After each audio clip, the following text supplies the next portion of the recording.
How's it going, you guys? It's Scott with Everyday Home Repairs. Now, a sunken wall outlet is a super common problem most of us homeowners are going to need to fix sooner or later. Now, a classic example here is where you have wall tile or maybe backsplash in your kitchen.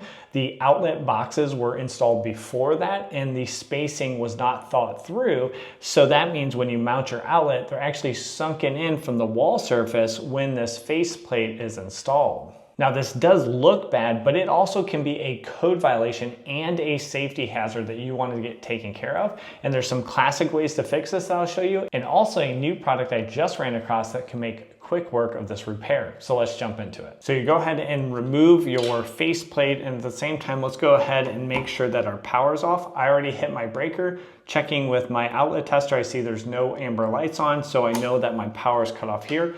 You could also check with a non-contact voltage tester on your hot side here and just confirm it doesn't detect any voltage. So we're all clear now to remove this outlet.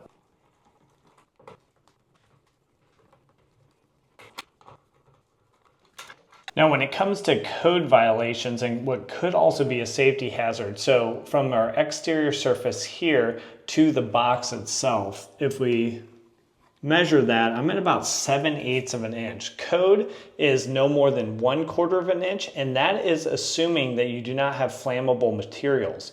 So if you have any sort of wood wall board or wall paneling, that cannot be exposed.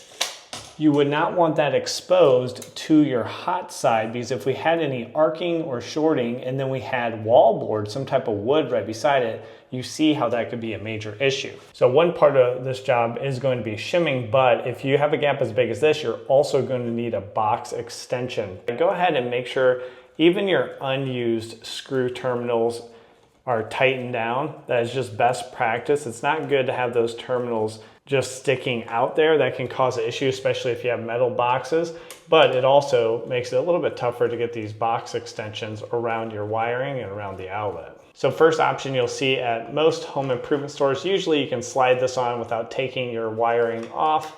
Just have to do a little back and forth. And then this is best if you do not have your wall surface, your drywall or your tile cut too large compared to the box, because these lips might actually be able to catch that surface and then you will not need to shim. But sometimes it's cut too far, so these also are not gonna grab the surface. So you will need these box extension to be code compliant, but you will also need to shim to make sure your outlet fits in there correctly and is flush to the wall surface. Now, another option would be this type of box extension. This is a 1/2 inch, this is a 1/4 inch. You can also get in 3/8 of an inch. You can stack them up.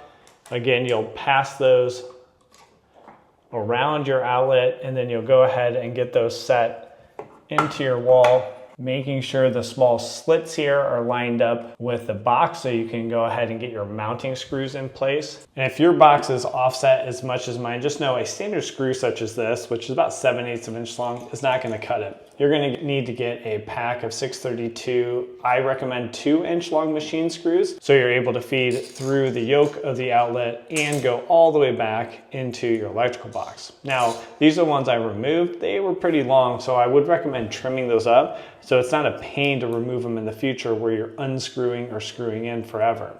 Standard wire strippers usually have bolt cutters. So if you're gonna buy a set of wire strippers, make sure they have bolt cutters. This is 832, larger ones, this is 632. Some of those you'll have to thread in the screw. Others, like this hybrid Knipex, which I've been using for a couple of years and highly recommend. Now you see a link for this tool, but all the other supplies that we're using for your reference down below the video in the description, or you can just scan this QR code if you're watching on your TV. You just open your camera app, scan that, and then that'll jump you right over to the list of what we're using. So just trim those guys up a little bit. And now you have your 2 mounting bolts cut to length. Now here is the 2 shim or spacer options. This one I've used before, this is the new one. I've used this black one, sometimes they come in red, for years and years, and this one is called UniShim, and it's just these little shims, kind of look like washers that thread onto your mounting bolt. And that little nub is pretty critical in the design, and I'll show you how that works. So I'll demo both of these options so you can make the right decision for your own project and which one do you prefer. Now for the last 7 years, we've been helping you guys save time and money, pretty much focused on home repairs and maintenance. But now we're looking at other portions of the overall pie in terms of what do we spend per month, starting with homeowners insurance. We're doing that in 2 ways. The first way is we're crowdsourcing all of our data. You'll see a link in the description, or you can just scan this QR code right here, and that will take you over to a quick survey. You provide what you're seeing, what you're paying, what is your experience in terms of your current homeowner's insurance, and then we will send you a custom report that crowdsources everyone else's information from your state, and it gives you your average premium, how much have things increased, what are people carrying for liability, what are people carrying for deductible. So you're just a smarter consumer, and you know, do I need to adjust my coverage, or maybe can I go shopping and get a better deal on my monthly premium? Now the second part is if you need help with that coverage or shopping around for a different premium, we have a nationwide network of independent insurance agents, which you guys prefer 2 to 1 over an agent which can really only provide you a solution from one company. Thus far, we've had an awesome response and we're getting a ton of information, so thank you if you've already filled out your survey. And as we start to learn together, I will include that in additional emails so you guys don't miss out if you've already filled out the survey, but more information comes through in the future. So let's jump back in and try our first tried and true method of shimming, then we'll try the new method to see how it stacks up. So first up, I'll just go ahead and tighten in these mounting screws. I want to get them through that black box extension and actually into the 2 mounting holes within the electrical box. Once I have that, then I'll decide how many of these 1/8 of an inch wide shims or spacers do I need, and I just fold that back on each other. And then once I have that, I'll make final adjustments and then put those where it mounts around each of the screws, where it's between the black box extension and the back side of our mounting bracket on that outlet, which is called the yoke. Then once you have everything in place, you'll go ahead and tighten things up to the final location. And then the final test, we put our wall plate on and we tighten up our 2 screws. Remember, leave those screws in the vertical or horizontal for a professional look.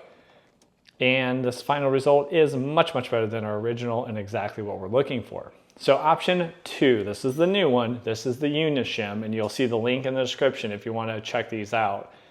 So what you do is you start to thread these on the mounting bolt before you mount anything.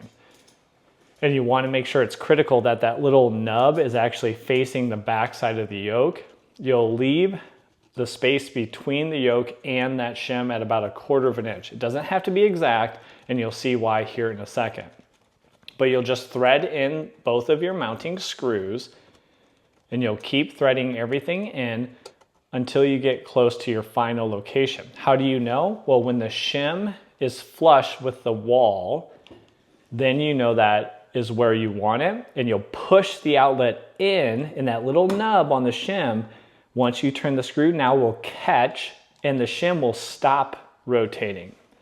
And then what that means is the screw is tightening on the back side, and it's going to pinch between the screw head and the shim and pinch your yoke to hold it into place and to shim it exactly where you want it. You'll take a look here, and it's a little proud. It's sticking out a little bit more than I want, so I'm going to make another adjustment by backing that out and providing that space between the screw head and the UniShim. Once you have space, then you can go ahead and adjust that screw. So I'm going to tighten up that screw, pull it in a little bit more, and again, press that in. We'll get the nub to lock into the little slot, and then we'll go ahead and tighten things up. Then we'll put our wall plate on here, and again, this is looking much better than our original Sunken outlet, and overall the UniShim seemed to perform well. So let me know what you guys think. Will you go with the tried and true spacers or shims that have been out there for years, or do you like those UniShims? Especially if you tried the UniShims, I want to hear from you down in the comments, and I always appreciate your guys' feedback. Now, if you're trying to up your game when it comes to residential electrical and need a little tutorial on a multimeter and common ways to use that around the house, check out this video right here, and I'll walk you through the complete process of all the main functions you're going to need to know. And if you just want a really fast run through of what the common mistakes that DIYers are making so you can avoid those and really learn from my own mistakes over the years, check out this video right here, and hopefully that saves you some pain in the future. And then don't forget the insurance survey down in the description. Really appreciate your guys' help with that one. So thanks for joining me in this video, and we'll catch you on one of those next ones. Take care.